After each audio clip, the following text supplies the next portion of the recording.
അഭിലാഷേ, നമ്മൾ ഇത്തരം വിഷയങ്ങളിൽ പങ്കെടുക്കുന്നവരും ആങ്കറും ഒക്കെ പാലിക്കേണ്ടുന്നൊരു മിതത്വവും സംയമനവും ഉണ്ട്. ഇവിടെ എന്തുകൊണ്ടോ പ്രത്യേകിച്ചും ഇലക്ഷൻ്റെ പശ്ചാത്തലത്തിൽ ഈ മതങ്ങൾ തമ്മിലും വിശ്വാസികൾ തമ്മിലുമുള്ള ഒരു സഹവർത്തിത്വത്തെ ബാധിക്കുകയും അത് കളങ്കപ്പെടുത്തുകയും ചെയ്യുന്ന നിലയിലേക്കൊരു ടെലിവിഷൻ ചർച്ച ഒരു കാരണവശാലും മാറരുത്. ഞാൻ സൂചിപ്പിക്കുകയാണ്.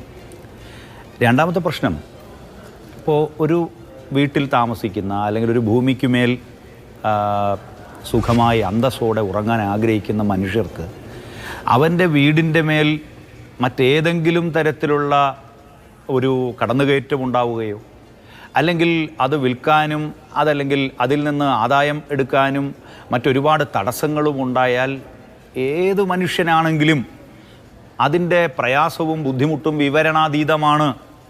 അതുകൊണ്ടാണ് മുനമ്പത്തെ പ്രശ്നം വളരെ ഗൗരവത്തോടു കൂടി തന്നെ ഈ ഗവൺമെൻറ് കണ്ടുകൊണ്ട് അതിന് ശാശ്വത പരിഹാരമുണ്ടാക്കാനുള്ള നിലപാട് ഗവൺമെൻറ് സ്വീകരിച്ചു പോകുന്നത്. ബഹുമാനപ്പെട്ട ഹൈക്കോടതിയുടെ മുന്നിലടക്കമുള്ള വിഷയമായതുകൊണ്ട് തന്നെ അത് പരിഗണിച്ചുകൊണ്ടും അത് മനസ്സിലാക്കിക്കൊണ്ടും മുനമ്പത്തെ സാധാരണ മനുഷ്യരുടെ പ്രശ്നങ്ങൾക്ക് പരിഹാരമുണ്ടാക്കും, ഒരു സംശയവും വേണ്ട. പിന്നെ ജിജി ജോസഫ് ഇവിടെ പ്രതിനിധീകരിക്കുന്നത് BJP-യുടേതായതുകൊണ്ട് തന്നെ ജിജി ജോസഫിൻ്റെ വാദങ്ങളിൽ പലയിടങ്ങളിലും ആത്മാർത്ഥതയില്ല. കാരണം അദ്ദേഹത്തിൻ്റെ നേതാവ്, അദ്ദേഹം മുനമ്പം പൗരസമിതിയുടെ പ്രതിനിധിയല്ല, ഈ ചർച്ചയിൽ BJP-യുടെ പ്രതിനിധിയാണ്. ഈ വിഷയത്തെ കേരളത്തിലെ മുസ്ലിം ഹിന്ദു സൗഹാർദ്ദം തകർക്കാൻ ഇന്നലകളിൽ BJP നടത്തിയ പരിശ്രമത്തിന് ആനുപാതികമായി ഇന്ന് കേരളത്തിലെ മുസ്ലിം ക്രിസ്ത്യൻ സൗഹാർദ്ദം തകർക്കാൻ ശ്രമിച്ചുകൊണ്ടിരിക്കുന്ന ഒരു പാർട്ടിയാണ് BJP. ഞാൻ തീർന്നില്ല. അപ്പോൾ അതുകൊണ്ട് ഈ മുനമ്പത്തെ പ്രശ്നം ജിജി ജോസഫെ നിങ്ങളുടെ മാത്രം പ്രശ്നമല്ല, ഞങ്ങളുടെയും പ്രശ്നമാണ്. കേരളത്തിലെ ഇടതുപക്ഷ ജനാധിപത്യ മുന്നണിയും എറണാകുളത്തെ CPIM-ഉം അടക്കം ഈ പ്രശ്നത്തിൽ ശാശ്വത പരിഹാരം ഉണ്ടാക്കാൻ ശ്രമിച്ചുകൊണ്ടിരിക്കുകയാണ്. അതുകൊണ്ട് നിങ്ങളുടെ BJP മാത്രമാണ് ഈ കാര്യത്തിൽ വലിയ നിലപാട്. നിങ്ങളുടെ രാഷ്ട്രീയം എന്താ? നിങ്ങളുടെ രാഷ്ട്രീയം കേരളത്തിലെ മതസൗഹാർദ്ദത്തെ തകർക്കുക. അതാണ് ഗോപാലകൃഷ്ണന്റെ സ്റ്റേറ്റ്മെന്റ്. അതുകൊണ്ടാണ് ഈ വിഷയത്തിലേക്ക് ശബരിമലയെയും അതോടൊപ്പം അയ്യപ്പസ്വാമിയെയും എല്ലാം വലിച്ചടയ്ക്കുന്നതിന്റെ ലക്ഷ്യം എന്താ? കേരളത്തിലെ മതസൗഹാർദ്ദം തകർക്കുക. പിന്നെ അഭിലാഷ, ഒരു കാര്യം കൂടി ഇവിടെ ഞാൻ ഊന്നിപ്പറയുന്ന ഒരു കാര്യം, ഇനി നിങ്ങൾ കുറെ നേരമായി വയനാട്ടെ പ്രശ്നം ഇവിടെ ഉന്നയിക്കുക. നിങ്ങൾ കുറെ സംസാരിച്ചല്ലോ, ഞാനൊന്ന് പറഞ്ഞോട്ടെ. നിങ്ങൾ നീണ്ട നേരം സംസാരിച്ചു. വയനാട്ടിലെ പ്രശ്നം എന്താണ്? ബന്ധപ്പെട്ട രേഖകൾ വെച്ച് നാളെ നിങ്ങൾ 1 മണിക്കൂർ വെച്ചോ. ഞാൻ കാസർഗോഡ് ബ്യൂറോയിൽ നിന്ന് കയറിക്കോളാം. ഞാൻ ഇന്ന് കാസർഗോഡേക്ക് പോവുക. നിങ്ങളുടെ കയ്യിൽ മാത്രമേ രേഖയുള്ളൂ. എന്റെ നിങ്ങൾ നീണ്ട നേരം ചർച്ച അതിന് മര്യാദകളല്ലേ? എന്റെ അഭിപ്രായം പറയട്ടെ. ബന്ധപ്പെട്ട രേഖകൾ എന്റെ പക്കലില്ല. കേരളത്തിൽ എവിടെയൊക്കെയാണ് ഓരോ സംഭവം ഉണ്ടാകുന്നത് ഞാൻ ചലഞ്ച് ചെയ്യുന്നു. നാളെ ചർച്ച ചെയ്യാം. കാസർഗോഡ് ട്രെയിൻ യാത്ര ക്യാൻസൽ ചെയ്ത്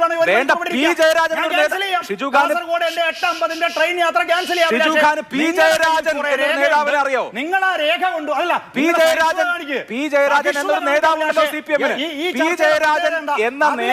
വൺമാൻ ഷോ ആണത്. അഭിലാഷിന്റെ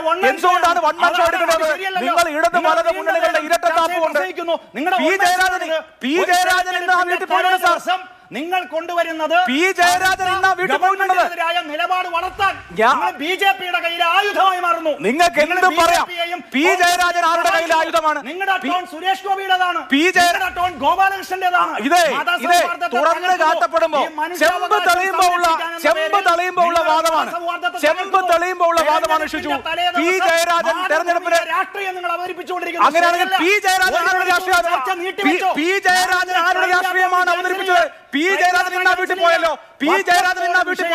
പി ജയരാജൻ ആരുടെ വിഷയമാണ് ഉന്നയിച്ചത്? ഷിജു, അത് പറയൂ. പി ജയരാജൻ ആരുടെ നറേറ്റീവാണ് ഉന്നയിച്ചത്? പി ജയരാജൻ പോയല്ലോ ഇന്നവിടെ. നിങ്ങൾക്ക് വർഗീയവാദം തുറന്നു കാട്ടപ്പെടുമ്പോ മറ്റുള്ളവരും വർഗീയവാദികളാണെന്ന് തോന്നും. സ്വാഭാവികമാണത്. എനിക്കത് ഒരു പരാതിയില്ല ഷിജു. ഇന്ന് ഈ വിഷയത്തിൽ പി ജയരാജൻ ആ വീട്ടിൽ പോയിട്ടുണ്ട്, കാര്യങ്ങൾ മനസ്സിലാക്കിയിട്ടുണ്ട്. അതുകൊണ്ട് താങ്കൾ അറിയാത്ത വിഷയമാണെങ്കിൽ പഠിക്കണമായിരുന്നു. പ്രതിജ്ഞാബദ്ധമാണ്. കാസർഗോഡ് പോകുന്നിടയ്ക്ക് കണ്ണൂർ ഇറങ്ങിയിട്ട് നിയമവാഴ്ചയെ നിങ്ങൾ അംഗീകരിക്കുന്നില്ല. നിയമവാഴ്ചയെ അംഗീകരിക്കാത്തത് ആരാണ്? നിയമത്തിൽ പെശകുണ്ടെങ്കിൽ ആദ്യം തിരുത്തണമെന്ന് ഞങ്ങൾ പറയും. എവിടെ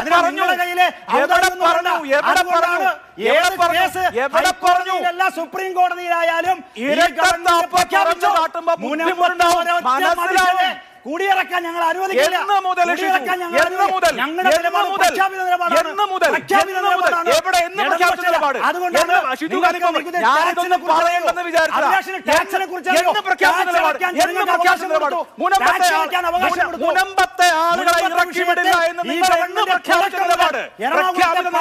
ജില്ലാ സെക്രട്ടറി ജനങ്ങളോടൊപ്പം നിന്നിട്ടുണ്ട്. സംഘടനയെ മുനമ്പത്തെ ആളുകളെ ഇറക്കി വിടില്ല എന്നുള്ളത് ഞങ്ങളുടെ പ്രഖ്യാപിത നിലപാടാണ് എന്ന് ഷിജു ഖാൻ പറയുന്നു. അതിന്റെ ആയുധമായി മാറിക്കൊണ്ടിരിക്കുകയാണ്. തെറ്റാണ് അഭിലാഷ്, തെറ്റാണ്. തകർക്കാൻ നിങ്ങളുടെ ശ്രമം കേരളത്തിന്റെ മുഖ്യമന്ത്രി പറഞ്ഞിട്ടുണ്ട്.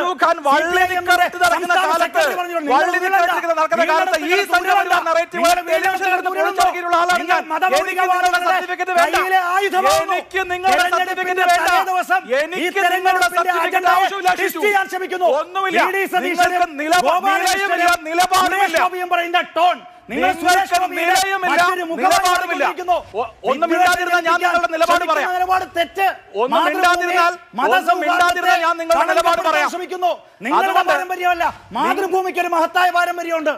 ഈ തെരഞ്ഞെടുപ്പിന്റെ തലേ ദിവസം നിങ്ങൾ കേരളീയ സമൂഹത്തെ തെറ്റിദ്ധരിപ്പിക്കാൻ ശ്രമിക്കുന്നു. ഷിജു ഖാന്റെ പ്രഖ്യാപിത നിലപാട് ഓരോ സെക്കൻഡ് സമയത്താണ് ഞാൻ പറയാം. ധൈര്യമുണ്ടോ? I challenge you. ധൈര്യമുണ്ടോ? നിങ്ങളുടെ പ്രഖ്യാപിത നിലപാട് എന്തായിരുന്നു എന്ന് പറയാൻ ഒരു നിമിഷം മിണ്ടാതിരുന്നാൽ ഒരു നിമിഷം മിണ്ടാതിരുന്നാൽ നിങ്ങളുടെ നിലപാട് എന്തായിരുന്നു ഞാൻ വിശദീകരിക്കാം. ഒച്ച എടുത്തിട്ടൊന്നും ഒരു കാര്യമില്ല. നിങ്ങളുടെ നിലപാട് എന്തായിരുന്നു? ചരിത്രം പറയാം. ഒരു ചരിത്രവും പറയണ്ട. നിങ്ങളുടെ നിലപാട് എന്തായിരുന്നു?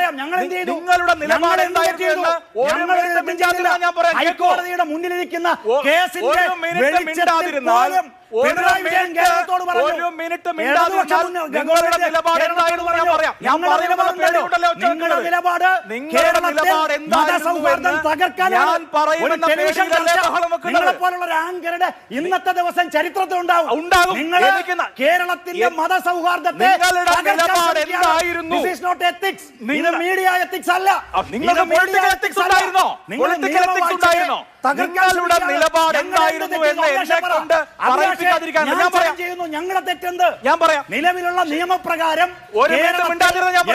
ജനാധിപത്യ മുന്നണി ഒരു മിനിറ്റ് മിണ്ടാതിരുന്നാൽ ഞാൻ പറയാം. പറ്റുമോ? പറഞ്ഞോ. നിങ്ങൾ ഇപ്പൊ എന്തായിരുന്നു നിങ്ങളുടെ നിലപാട്? ഇപ്പോ ഞങ്ങളുടെ നിലപാട് മുനമ്പത്തെ ആളുകൾക്കൊപ്പമായിരുന്നു. അത് ഞങ്ങളുടെ പ്രഖ്യാപിത നിലപാടായിരുന്നു എന്നാണ് ഷിജു ഖാൻ പറഞ്ഞത്. ഈ വിഷയം നിയമസഭയിൽ വന്നിട്ടുണ്ട്. ഷിജു, അന്ന് നിങ്ങളുടെ പ്രതിപക്ഷ കക്ഷി UDF നിയമസഭയിൽ പറഞ്ഞത് കയ്യേറ്റക്കാർക്ക് നികുതി അടയ്ക്കാൻ അവസരം കൊടുക്കരുത്, അനധികൃത കയ്യേറ്റക്കാരെ ഒഴിപ്പിക്കണം എന്നുള്ളതായിരുന്നു. അതായിരുന്നു UDFന്റെ നിലപാട്. എന്തായിരുന്നു നിങ്ങളുടെ നിലപാട്? മന്ത്രി വഖഫിന്റെ ചുമതലയുള്ള മന്ത്രി V അബ്ദുറഹ്മാൻ 12/12/2022 പറഞ്ഞതാണ് പ്രഖ്യാപിത നിലപാട്. അദ്ദേഹം പറഞ്ഞു, ഞങ്ങൾ ഇപ്പോ കരമടക്കാൻ അനുമതി കൊടുത്തിട്ടുള്ളത് താൽക്കാലികമാണ്. UDFന്റെ നിലപാട് അതല്ല. കേരളത്തിലെ എല്ലാ മുസ്ലിം ഇപ്പോ ഈ ഇരട്ടത്താപ്പ് ജനങ്ങളുടെ മുമ്പിൽ പൊളിഞ്ഞടുങ്ങുമ്പോഴാണ് ഞങ്ങളുടെ പ്രഖ്യാപിത നിലപാടായിരുന്നു അത് എന്ന് പറയുന്നത്. നിങ്ങളുടെ പ്രഖ്യാപിത നിലപാട് ഇതല്ല. നിങ്ങളുടെ പ്രഖ്യാപിത നിലപാട് ഇതല്ല. ഇതാണ് കേരള നിയമസഭയിൽ നിങ്ങൾ എടുത്തിട്ടുള്ള നിലപാട്. ഇതാണ്. ഇപ്പോ പ്രതിരോധത്തിലാകുമ്പോ ചോദ്യം ചോദിക്കുന്ന ആളുകളെ വർഗീയവാദികളാക്കുക, നിങ്ങൾക്ക് നിക്ഷിപ്ത താല്പര്യമാണെന്ന് പറയുക, സുരേഷ് ഗോപിയുടെ ടോണെന്ന് പറയാം. പിന്നെ സുരേഷ് ഗോപിയുടെ ടോണിന് ഇന്നലെ ഈ സമയത്ത് ഇതേ ഫ്ലോറിൽ സുരേഷ് ഗോപിയുടെ ടോണിനോട് ഞാൻ പ്രതികരിച്ചിട്ടുണ്ട്. പ്രശ്നം ഉയർന്നു വരുമ്പോ സംവാദത്തിൽ തോൽക്കുമ്പോ എന്തും പറയരുത്. അത്ര എനിക്ക് പറയാനുള്ളൂ. അത് നിങ്ങൾ സംവാദത്തിൽ തോറ്റാൽ ഇരട്ടത്താപ്പ് ചൂണ്ടിക്കാണിച്ചാൽ എന്തും പറയരുത്. ഇരട്ടത്താപ്പ് ചൂണ്ടിക്കാണിച്ചാൽ മുഖ്യമന്ത്രി പറഞ്ഞല്ലോ ഷിജു ഖാനൊക്കെ ചെറിയ പ്രായത്തിലുള്ള രാഷ്ട്രീയ നേതാവല്ലേ? സത്യസന്ധത വേണ്ടേ? ചെറിയ വലിയ പ്രായമായിട്ടില്ല. സത്യസന്ധത വേണ്ടേ? പോകണല്ല. അത് യുഡിഎഫിന്റെ നേതാക്കൾ പറഞ്ഞിട്ടുണ്ട്.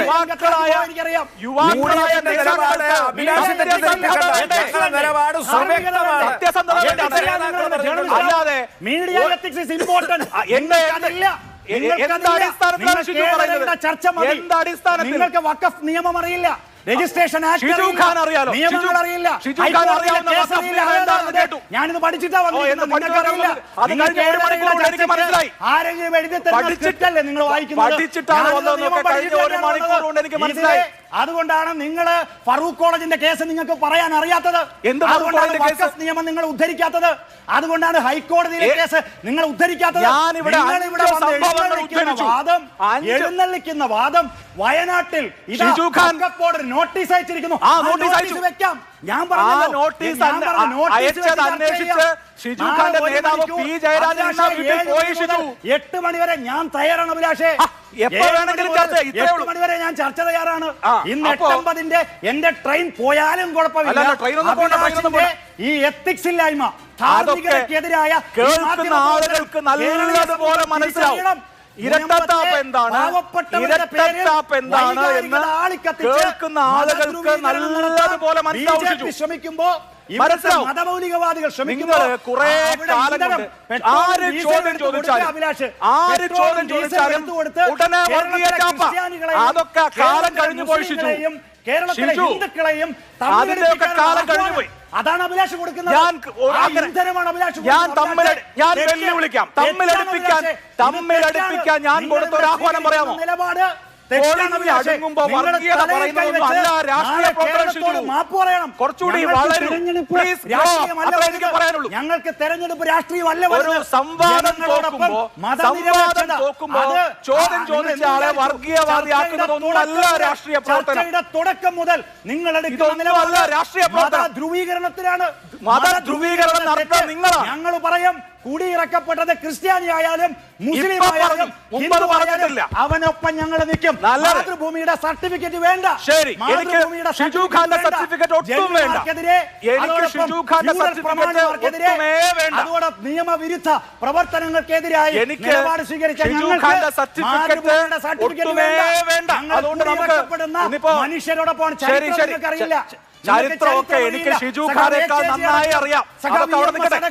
ഷിജു ഖാനേക്കാൾ നന്നായിട്ട് ചരിത്രം എനിക്കറിയാം. ആ ആത്മവിശ്വാസമുണ്ട്. അതൊക്കെ അവിടെ നിൽക്കട്ടെ. ആ സർട്ടിഫിക്കറ്റ് അഭിലാഷിന്റെ കൈ മടക്കി വെച്ചാൽ അതന്നെ ഞാനും പറയുന്നുള്ളൂ. നിങ്ങൾ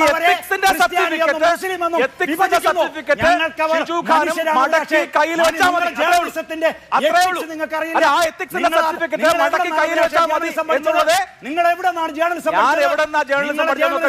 നന്നായിട്ട് അറിയാം. എത്തിക്സിന്റെ ക്ലാസ് കയറിയിട്ടില്ല. നിങ്ങൾക്ക് എത്തിക്സ് അറിയില്ല. ഷിജു ഖാന്റെ സർട്ടിഫിക്കറ്റ് വേണ്ട. ഷിജു ഖാന്റെ എത്തിക്സിനെ കുറിച്ച് ഞാൻ തിരിച്ചു പറയുകയുമില്ല കേട്ടോ. എന്റെ എത്തിക്സിന് ഷിജു ഖാന്റെ സർട്ടിഫിക്കറ്റ് വേണ്ട. രണ്ട് ഷിജു ഖാന്റെ എത്തിക്സിനെ കുറിച്ച് ഞാൻ പറയുകയില്ല. ഒരു നിരപരാധിയെയും ഒരു സാധാരണ മനുഷ്യരെയും ഞങ്ങൾ അത്രയെങ്കിലും ആവട്ടെ. രാജ്യത്തെ അത്രയെങ്കിലും ആവട്ടെ. നല്ല കാര്യം സാധിക്കില്ല അഭിലാഷ്. സുരേഷ് ഗോപിയുടെ ആയുധമായി നിങ്ങൾ മാറിയാലും, ഗോപാലകൃഷ്ണന്റെ ആയുധമായി നിങ്ങൾ മാറിയാലും അതൊക്കെ മനസ്സിലായി പറഞ്ഞു. റവന്യൂ മന്ത്രി പറഞ്ഞു, നിയമമന്ത്രി മനസ്സിലായി. സാധാരണക്കാർക്കൊപ്പം ഞങ്ങൾ ഉണ്ടാവും. തെരഞ്ഞെടുപ്പിന് വേണ്ടിയുള്ള രാഷ്ട്രീയം എന്തായാലും ഇപ്പോഴെങ്കിലും നിങ്ങൾ ആ ജനതയ്ക്കൊപ്പമുണ്ടല്ലോ. ആ മനുഷ്യർ ടി വി കാണുന്നുണ്ടെങ്കിൽ അവർക്ക് ആശ്വാസമാവട്ടെ. പോയതിനേക്കാൾ കൂടുതൽ മുനമ്പം കണ്ട ആളാണ്. പോയതിനേക്കാൾ കൂടുതൽ ഉണ്ടല്ലോ. അതുകൊണ്ട് വികാരം ഇളക്കി വിടാൻ നിങ്ങളെ വിശ്വാസത്തിൽ എടുക്കില്ല അവിടുത്തെ ജനങ്ങൾ. അവിടുത്തെ അവിടുത്തെ വിശ്വാസികൾ നിങ്ങളുണ്ടല്ലോ. നിങ്ങളുടെ ചർച്ചയ്ക്ക് വേണ്ടിയുള്ള ഈ വാക്കുകൾ കേട്ടെങ്കിലും ആ പാവപ്പെട്ട മനുഷ്യർക്ക് ആശ്വാസമാവട്ടെ. ആശ്വാസമാവട്ടെ. റഫർ ചെയ്തോ ഈ ചർച്ചയിൽ? മറച്ചു വെച്ചു. ഈ ചർച്ച കേട്ടെങ്കിലും ഇന്നത്തെ താങ്കളുടെ ഈ ചർച്ച ഷിജുഖാന്റെ കേരളീയ വാദം സമൂഹത്തിന് അറിയാം. കേട്ടിട്ടെങ്കിലും കേരളീയ സമൂഹത്തിന് അറിയാം. കേരളത്തിലെ നിങ്ങള് ആളുകൾക്ക് ഈ മുനമ്പത്തെ ആളുകൾക്ക് വിഷയം CPM സമാധാനമാവട്ടെ.